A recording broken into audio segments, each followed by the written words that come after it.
Ketika para MC pernikahan berkumpul, terbentuklah Hipapi Indonesia. Selamat datang di Ngobrol Setitik bareng pengurus DPP Hipapi Indonesia yang disponsori oleh Di Balik Karya Studio, Authentic House, Shaka Coffee bersama saya, Bovit Halim.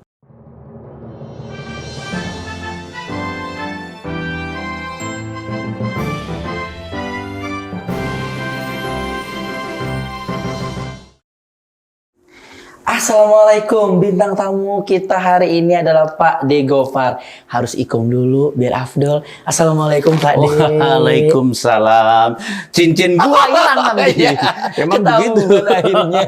Salim tahu-tahu lah pakai gerakan yang lain. Teman-teman. Udah pengalaman Karena saya udah kecil banget kelihatannya dari jauh nih. Pak De Gofar apa kabar? Alhamdulillah sehat walafiat. Masya Allah. Harus tadi dimin aja, ternyata nggak juga ya. Bukan masalah saya diemin, justru saya kasihan sama Bovit. Kenapa tuh? Ini ada yang pernah ngambil tanpa izin saya. Serius? Gatel-gatel badannya. Lu nggak percaya. Jadi ada isinya. Itulah Jadi isinya. daripada nanti gatel, ya kan? Dan ternyata rahasia Pak De Gofar sampai saat ini masih eksis di dunia pernikahan adalah cincin itu. bukan. Nanti dikirain bener. Ini bercanda. Oke.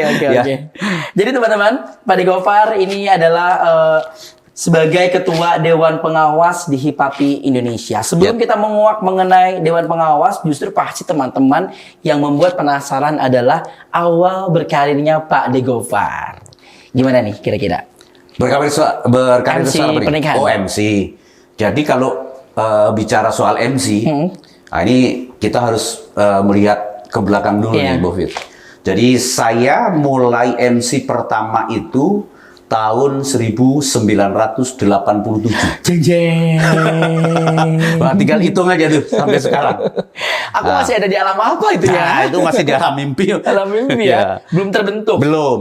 Nah, itu saya mengawali di daerah Jawa Tengah, utamanya ya daerah Solo Raya. Solo Raya itu ada 7 kabupaten: Klaten, Karanganyar, Sukoharjo, Boyolali, kemudian Sragen dan lain sebagainya, Wonogiri. Ya.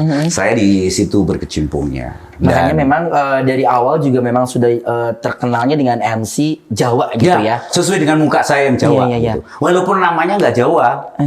Nama lengkapnya memang?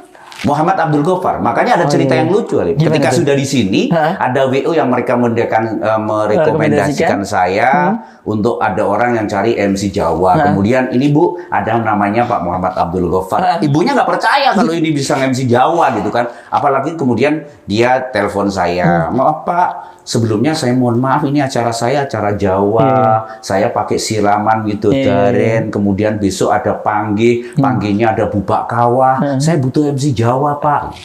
Saya Jawa, Bu. Nama saya aja nggak Jawa. Akhirnya saya jelaskan tentang begini. Oh, baru mereka percaya. Harusnya pada saat nelpon langsung ya. Iya. Dan sewu gitu ya. Oh, iya. Oh, langsung dengan aksennya ya kan yang menggelegar. Oh iya, benar ini cuma nama doang kan ini ya. Ya seperti Bovit aja, mungkin namanya Bovit Halim kayak wah ini dari Amerika kah, dari mana ya? Orang Sunda. Nah makanya ya gitu. Tapi kalau itu kan Bovit memang nama panggung sebetulnya. Nama asli Ridwan. Kalau Pak De Gofar memang nama Gofar ya? Iya, Muhammad Abdul Gofar. Muhammad Abdul Gofar. Sehingga karena saya memang diri utamanya di Hipapi ini saya mungkin udah tua gitu ya. Jadi ya nama panggungnya akhirnya Pak De Gofar aja biar. Iya, makanya memang sebetulnya dibalik tadi saya ikum sama Pak De Gofar itu ya berarti kan saya sudah menganggap Bapak ya. Selain itu ya syukur-syukur dapat cincin yang enggak ternyata pemirsa. Itu mah berbeda. Pak De, berbicara mengenai jenjang karir di MC pernikahan ini tidak mudah sekali. Betul. Namanya sampai saat ini sebetulnya memang untuk MC pernikahan itu semakin mature, itu akan semakin dipercaya. Ya. Bahkan saya pun ya Pak De, jangan sampai saya terlihat lebih teenager karena memang harus lebih mature ya. Betul. Berarti kan untuk pernikahan dimulai dari tahun tadi 85 itu ya. 87 di Semarang. Ya. Dan move ke Jakarta 92. Lahirlah Bovit Halim. Pas Bovit lahir 92. Iya, 29 Maret ya. Ini beneran lahir, Pak? Iya. Oh, jadi 92 mulai di Jakarta. Iya. Berarti sudah 31 tahun di Jakarta. Kira-kira seperti itu. Berkarir sebagai MC wedding dan di adat Jawa. Jadi memang begini loh, yang anggapan saya ya Pak De ya, untuk MC adat khususnya itu adalah MC yang menjadi cikal bakal penerus, di mana lagi adat dilestarikan kalau bukan gini, mostly sekarang yang bisa melestarikan kebudayaan itu di wedding. Ya. Benar ya? Ya, betul. Karena itulah wadah satu-satunya yang bisa melestarikan. Saya jadi tahu apa itu apa namanya? Panggi, ya kan prosesnya. Itu saya tahu karena dari pernikahan. Begitu, karena kan biasanya ada MC adat Jawanya, saya nasionalnya.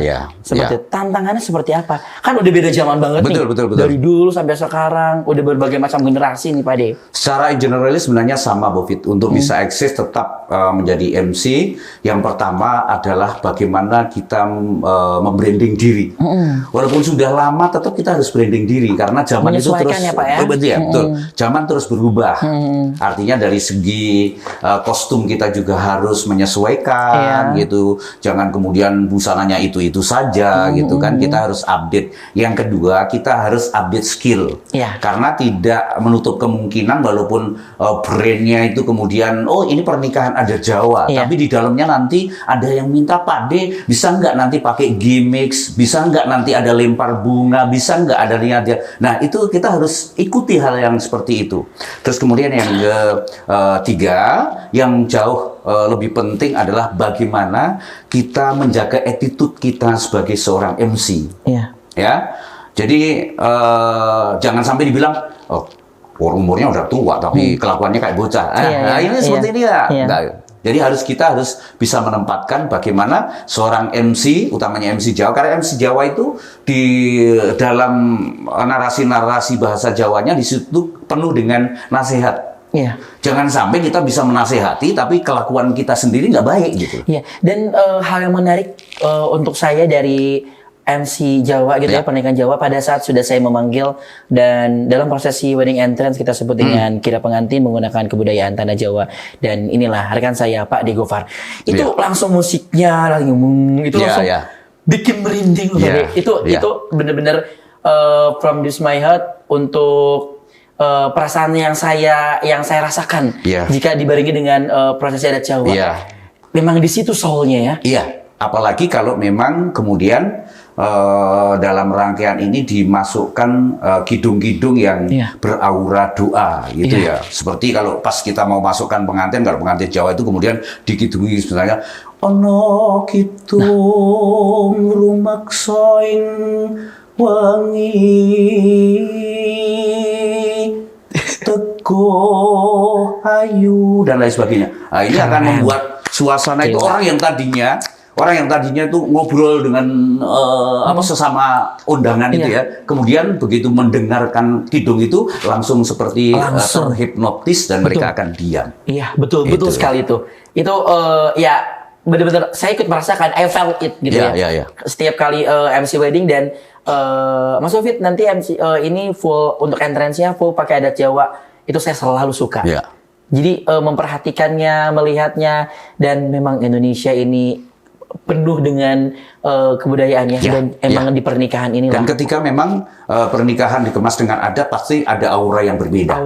Baik itu Jawa, Sunda, Minang, Palembang dan lain sebagainya, pasti ada aura yang berbeda. Dan kita juga jadi semakin banyak tahu kalau di Jawa seperti ini, dan mungkin untuk MC nasional memang hanya sekedar tahu karena kita Jawa seperti ini, Minang seperti ini, Sunda seperti ini gitu. Itulah indahnya. Dan ketika ingin tahu dan sebagainya ya kita tanya mengenai ke expertnya. Misalnya Jawa, saya tanya kepada Gofar seperti itu.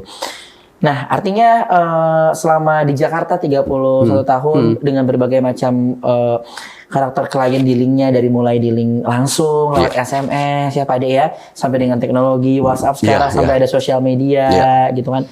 Artinya tantangan terbesar untuk Pak D itu seperti apa?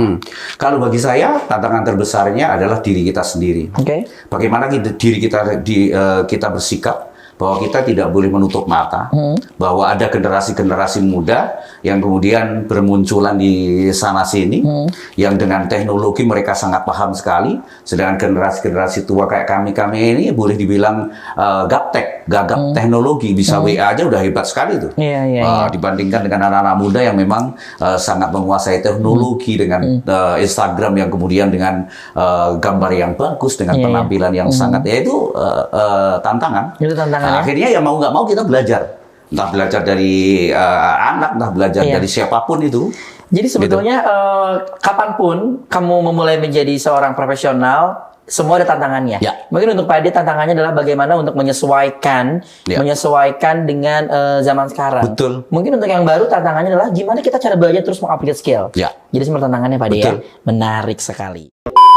Secara keseluruhan jalannya organisasi sudah berjalan dengan baik dengan berkembangnya sekarang ada 5 DPW, artinya itu bahwa roda organisasi bergerak, tidak stuck, tidak berhenti.